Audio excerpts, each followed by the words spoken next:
minute about indoor air quality. It was really vitally important to me for a number of reasons that we assure good indoor air quality in the house. So the HRV was important for energy recovery, but also to assure that we got adequate fresh air.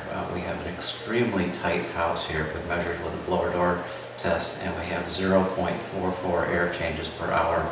The typical well-built Energy Star house is 3 air changes per hour. We're a sixth of that. So we want to be sure that we're getting enough air changes into the house to meet minimum code. I also want it to be clean, so we specified the MERV 13 air filter because health issues, particularly for an aging population, get to be more and more important. Not only important for an aging population, but also for a young population. So school time, getting kids to school is important. But this was something that was important. In a LEED home, one of the things that we are very aware of is the toxins that are in building materials. And we specified building materials that had minimum toxicity levels. So 0 VOC paints, we don't have any carpet in the building, cabinets that have 0 VOCs in them. All of these were and doors with 0 VOCs. All of these were looked at with an eye towards minimizing any off-gassing. You still can't get away from it all. Furniture that we have, even though all of our furniture we've had for a long time, but cleaning chemicals, perfumes, there are all kinds of things that we introduce inadvertently into our living environments that we still want to be able to have fresh air for the health of the occupants. So every house, especially now, when houses are built very tight, there's no air transfer. If you look at great-grandma's house that's now 110 years old, you could probably see light through the cracks on the foundation, and that allowed fresh outside air to come into the house. Now, with trying to get more energy efficient, houses are wrapped and very, very tight.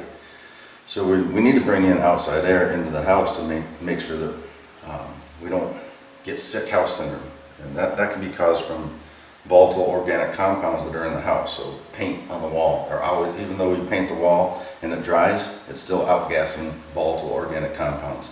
Carpet glues, and anything that you put in your house that's a manufactured product or chemical is going to continue to outgas.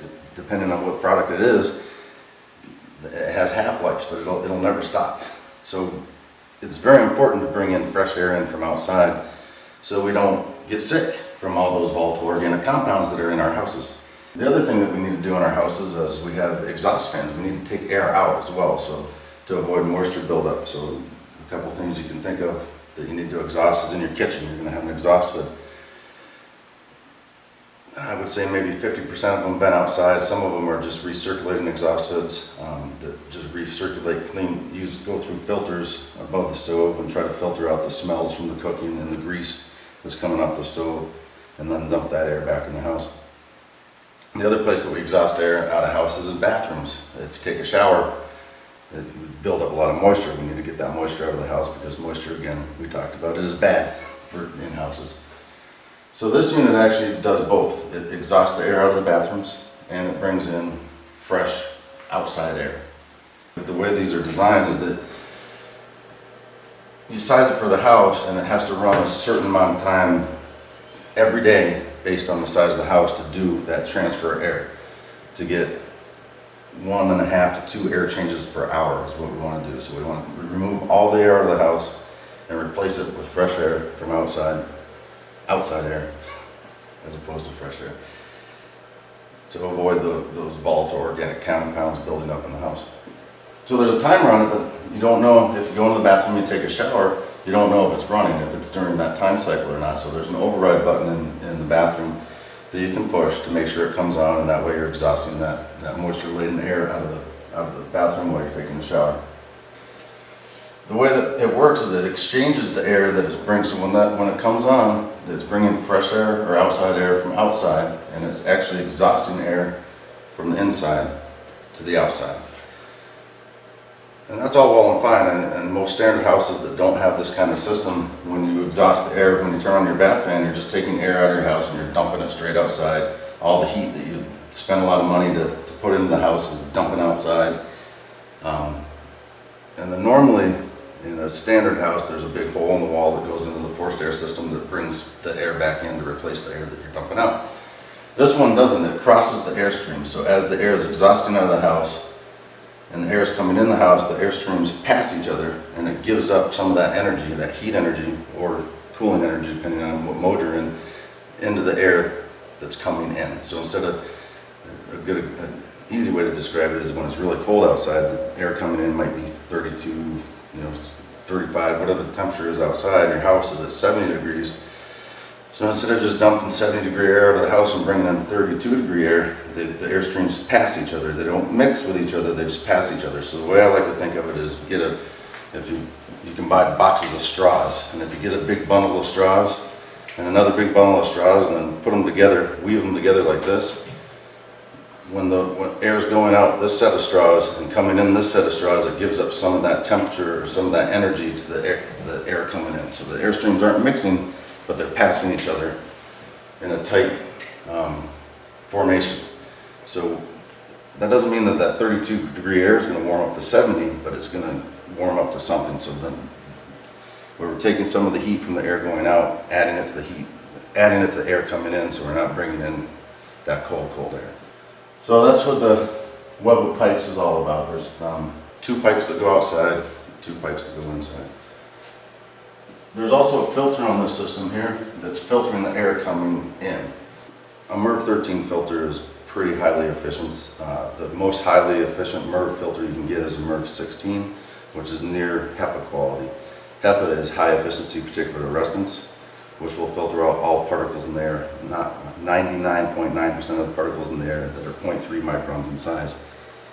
0.3 microns is pretty important because 80% of all particles in the air are exactly 0.3 microns in size. Our cilia in our nose and throat can't filter out particles below, I believe, 10 microns in size. So filtering air is pretty important. MERV 13 is going to filter out somewhere, and I'm just guessing here, probably about 80% of particles of that size, somewhere in there. Anything bigger than that, it's going to definitely catch. Anything smaller than that is going to go through it. So it's a pretty good filter. The problem with getting higher efficient filters, they're more restrictive to airflow. So we don't want to restrict the airflow so much that we can't deliver the amount of air that we need to into the house. So this filter is filtering the air coming in from outside so that we're not introducing those particles into the home. And the filter actually installs right here. There's a door that opens up and the filter slides in and out there. There's an airflow indicator on it that needs to point towards this unit when it's changed. As far as frequency, it really depends. I don't know.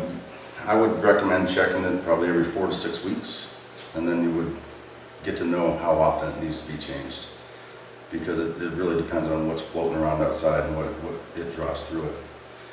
Normally what I like to do to see how dirty or clean it is, this one's a brand new filter and I don't know if it translates well to the camera, but if I hold it up to the light, you can kind of see through it and it's somewhat opaque.